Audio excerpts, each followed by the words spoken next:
Hey everybody, Dom Nicastro, Managing Editor of CMSWire, here with our latest CMSWire Contributor interview.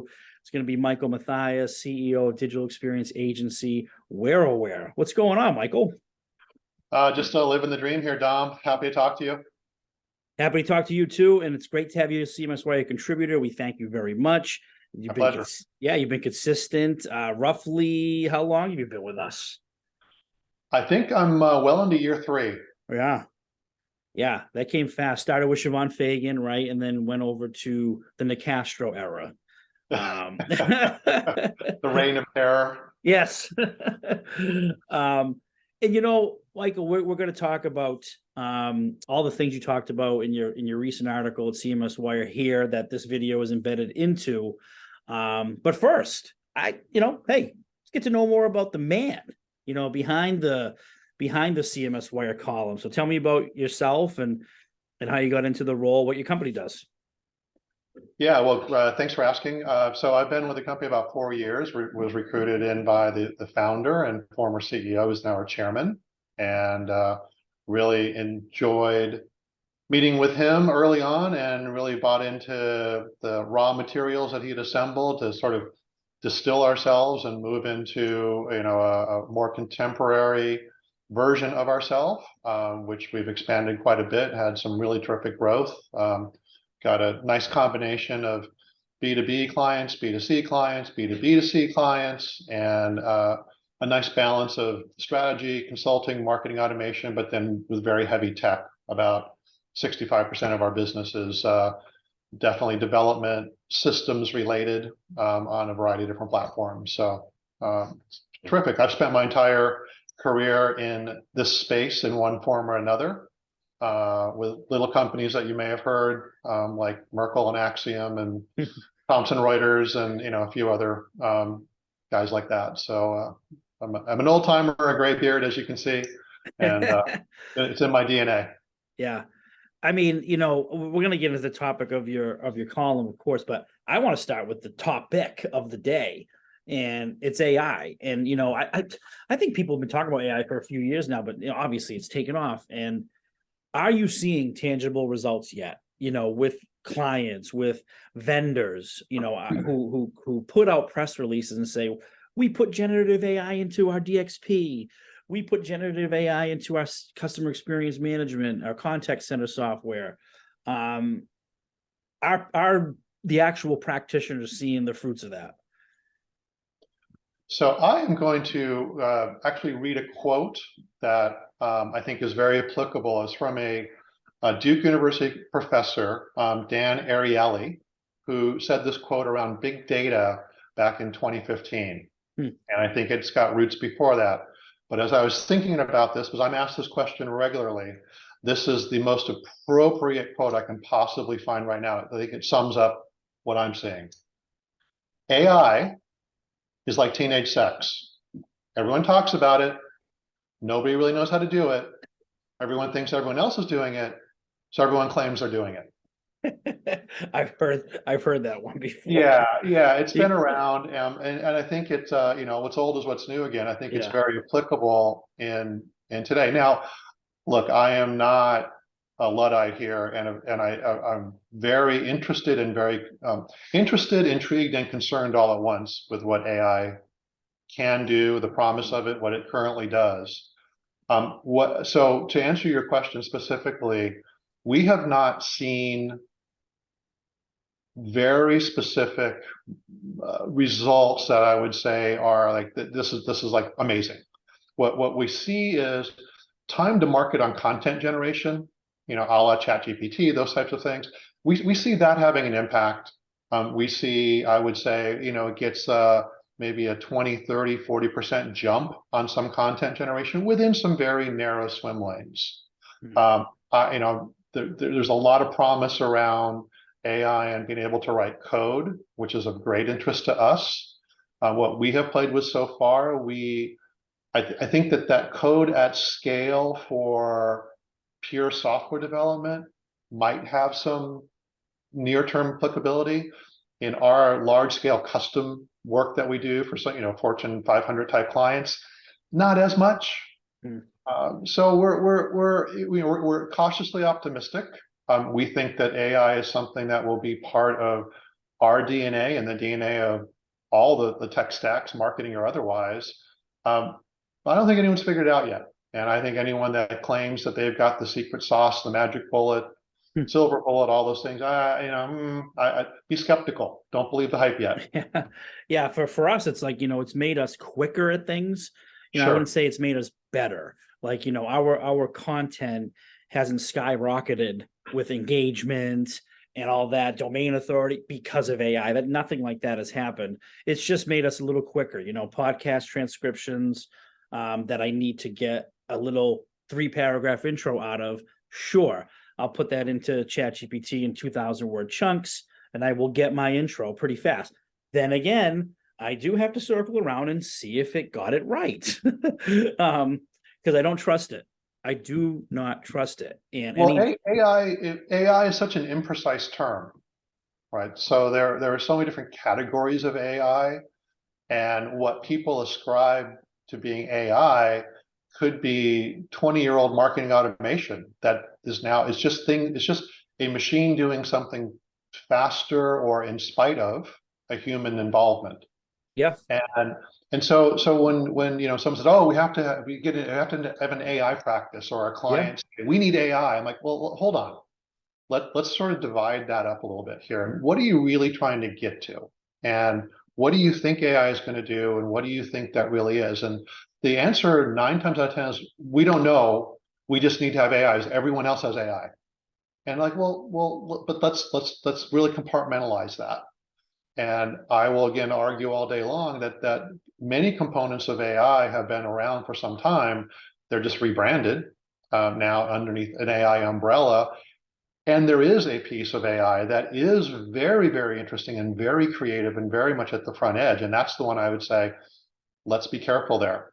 My sort of last comment on that soapbox is, I mean, AI can help you make mistakes a whole lot faster and help you spend money really at a speed that you had no idea you could spend it because it just is going. And yeah, you better have some safeguards in there. yeah, yeah. Well, the topic of the day, your article is 3 must-haves for digital leaders who want to ride the wave of the ever-changing future. What a title, by the way. Good stuff. Who wouldn't want to read that one? Well, And old Yeller was taken, so I couldn't use that. So one of the things you talked about, Michael, was you emphasizing, the importance of loyalty-centered customer experience. So let's talk about examples of that, right? How do you, examples of where companies have excelled in creating these great experiences that are loyalty-centered, if you will. Do you have any, what kind of generally sets those companies apart that do that well? Yeah, well, loyalty is a fascinating topic, and it gets confused with, platforms get confused with real behavioral loyalty and real sort of connectivity with a brand or with any type of engagement. And I don't know that some experiences that create loyalty aren't necessarily fantastic. And so let me sort of I think of loyalty in 3 different buckets, maybe 4, but start with 3. The first is loyalty is created out of efficiency. So look at Amazon, right? Am I loyal to Amazon? Well, my behavior would say that I'm loyal to Amazon, but why is that? And really the big piece of that is because it's efficient, it's convenient, and I'm lazy. And do I feel bad about not going down to the corner store and buying something local on any given day? Sure, I do. I do like to support local as best I can. I live near Annapolis, but outside. We don't have a lot of chain stores where I live. And so everything's very local. I like to support them. So I want to see that community thrive. I also look out my window, which is right over here, and I see the blue van from Amazon driving down here multiple times a week. And so, am I loyal to Amazon? I don't really care about Amazon, but it's a tool for me. So is that loyalty? We can argue that, but the experience that they created is frictionless, right? That creates some loyalty. Another bucket of things that create loyalty are perks, rewards, points, those types of things. And you can argue all day long, chicken and egg. So here's what I know from my own experience. I'm a 2 million-mile flyer. I'm a 1 million-mile flyer on 2 different airlines, and I'm approaching my third. And let's be clear, I do not recommend that. I'm only 24 and I look like hell from all the time I spend in the air. Yeah, 24. But and I definitely was at my height, which I don't travel like that anymore at all. At my height, I was a point slave. I would choose based upon points. Points, yep. So then, all right, well, there's a loyalty program, but does that actually make me loyal? And I think that behavior is something. So the third one, which is, I think people are most loyal, and I know I'm most loyal to those things that are brands or engagements, activities that are aspirational or lifestyle based. And either they connect with the lifestyle that I have or the lifestyle that I want. So it's the difference between, talking to somebody who is passionate about cars versus someone who isn't.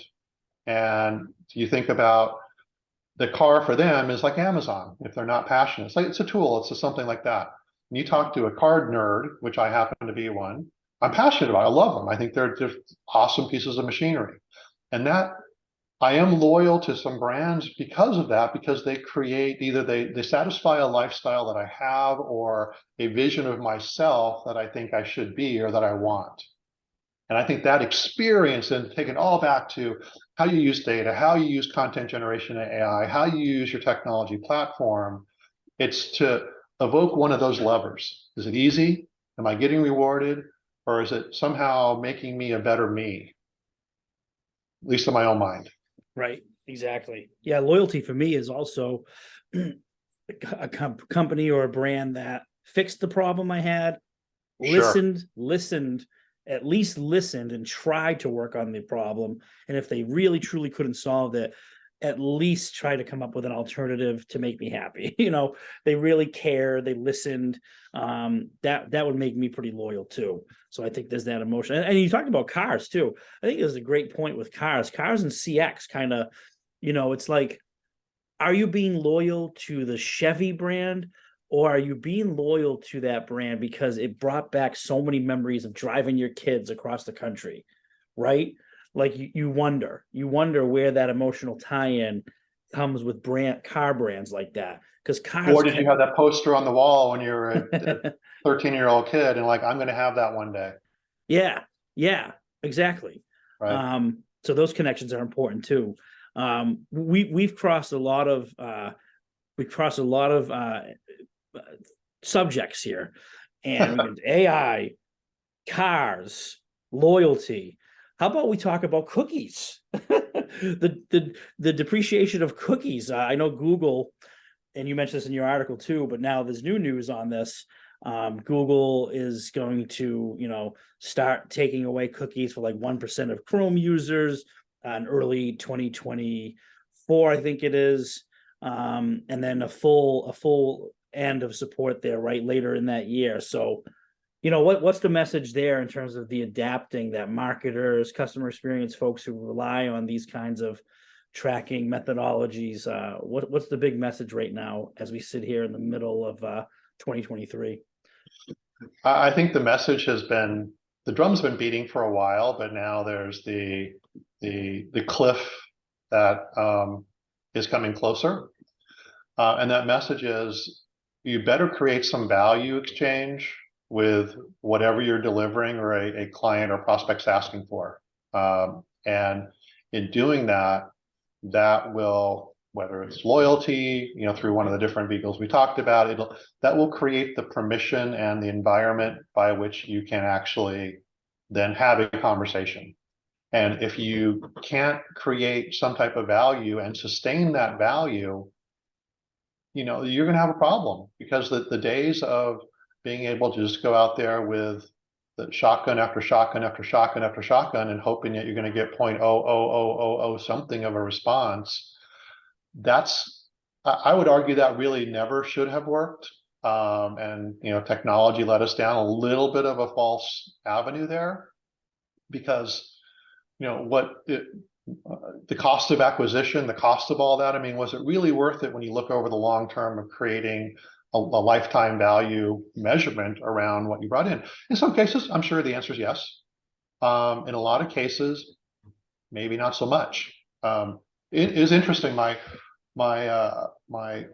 have two sons. One of them's recently engaged. He and his fiance were down. Yeah, thank you. Very, very happy for them, for all of us. My wife's already naming the grandchildren, but that notwithstanding, they were cleaning out their email boxes, and basically under their breath, look at all the spam, look at all this crap, look at all the stuff I'm getting, and just to pick on one channel, it could be many, it could be Facebook ad, it could be anything. Yeah, that happened to be email, and then he stopped and he started reading one. I happened to be I could see, and he avid skier, and he was reading about ski vacation and new gear and new this and new that. And I said, so it's not all spam then? He said, well, no, it's not. So, well, what's the difference? He goes, well, I'm interested in this. I said, indeed. And so the idea that to make that connection and really understand, and perhaps this is something I'm very interested in, if AI can actually help distribution and understand any type of signals that are in the marketplace that are well within inside the privacy and compliance world of all the things that we have to live with, but can it experiment faster to get the relevance up higher to create that permission? So I don't think there's a magic, again, this is going to replace cookies. I would say get some core value in the exchange that you're having, whatever that is. Yeah. I'm going to miss cookies, personalization, segmentation. You know why? Because I like to be tracked. She's upstairs. My wife, I got a gift lined up for her, but I just don't execute on buying it. I just sit there, I look at it, I say, I'll buy it. I'll buy it later. But every time it comes up in my Facebook ads, I click on it. So I keep pushing it. And I'm telling you, they are serving that ad up to me over and over again. I like it because it gives me reminders as a husband. Well, look, I'm no different, right? We all have our passions and interests, or again, pick on car stuff. We all are our heads down at work, and you're doing whatever you're doing, and something pops up somewhere on some car. Oh yeah, I'll look at that for a minute, because it is relevant to where I'm loyal and have passion. And if someone can find that, they should take advantage of it. They're going to have to find it without using cookies. And so that is a different type of value going back into, you better hold on to your data, you better ask permission, you better have it organized, which probably is an on-ramp to the next round of questions around how do you optimize these things. All right. Yeah. We'll see if Google can stick to a name for the new approach, whether it's Flock or the Sandbox or looks like Privacy Sandbox might stick, but we shall see. Michael Mathias, 24-year-old Michael Mathias, we can't thank you enough. Yeah. Well, wait, speak up. What? Yeah.